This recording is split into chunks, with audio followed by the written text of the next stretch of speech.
2,000 years after Christ, 4,000 since Abraham, the entrance to Bethlehem does not resemble a Christmas card, mainly because of the tall concrete security wall, barrier, fence.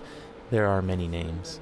Completed a few years ago, just before Christmas, the bulletproof wall cuts off Bethlehem from Jerusalem, birth from rebirth, the Star of David from the Christmas star.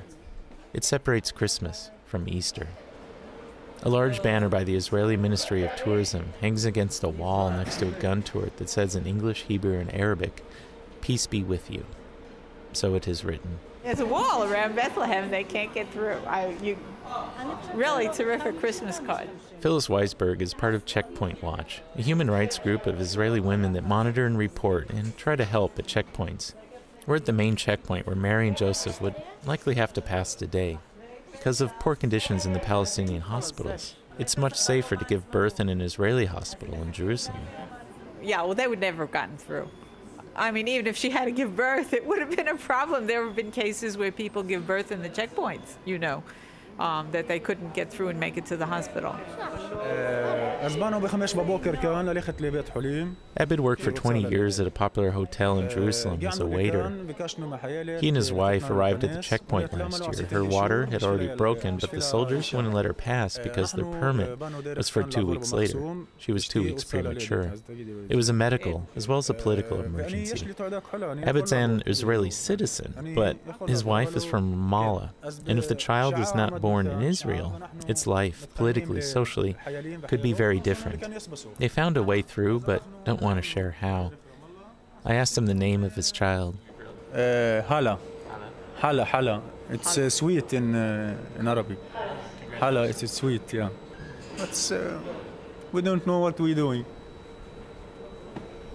Thank you. Okay, you're welcome. All right. Thank you very much. It's hard to phrase sometimes, the question of belief. I asked an Arab taxi driver in the West Bank one day if he spoke Hebrew. He replied with disgust, "No, I don't speak Jewish." I'm a non-believer, but I'm Jewish, and what we're doing doesn't seem to me to have anything to do with Jewish morality, with morality in general, with anything good. Nothing good can come of this, nothing. Well, I don't think it's not Jewish, it's not Christian, it's not Muslim, it's just bad news all around. You can't put a fence around yourself and have people living in the third world 5 minutes from your home. But if you deprive them of hope, then you're going to really need your fences, because people without hope explode. I mean, they just want to do bad things. I talked with Lizzie Sagi, another volunteer and a Zionist. She's a believer.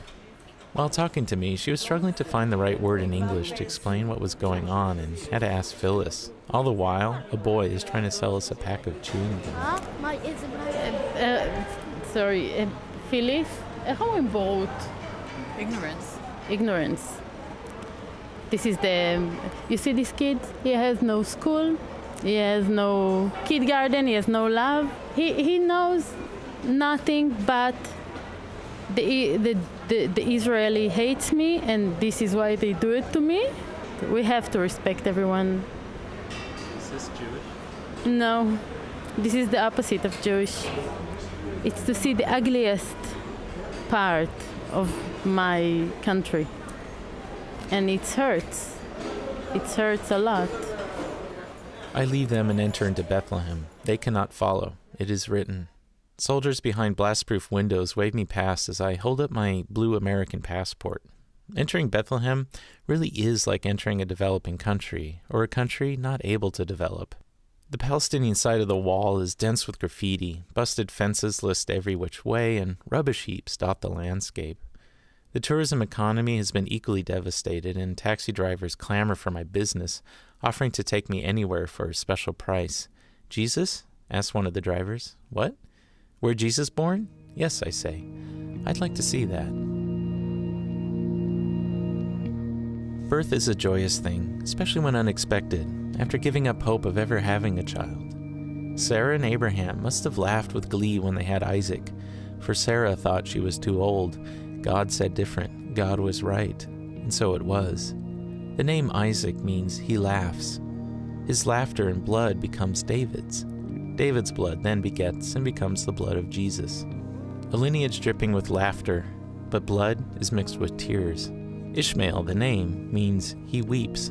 The brother of Isaac, the brother of laughter, weeps to this day.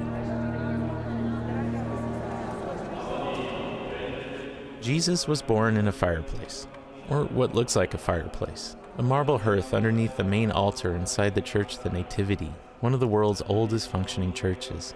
Even if it's not the actual place where the manger was, it is now. A woman enters the room, gets on her knees in front of the shrine, leans into the hearth-like space, and kisses the floor, kisses the space where the idea of Jesus was born.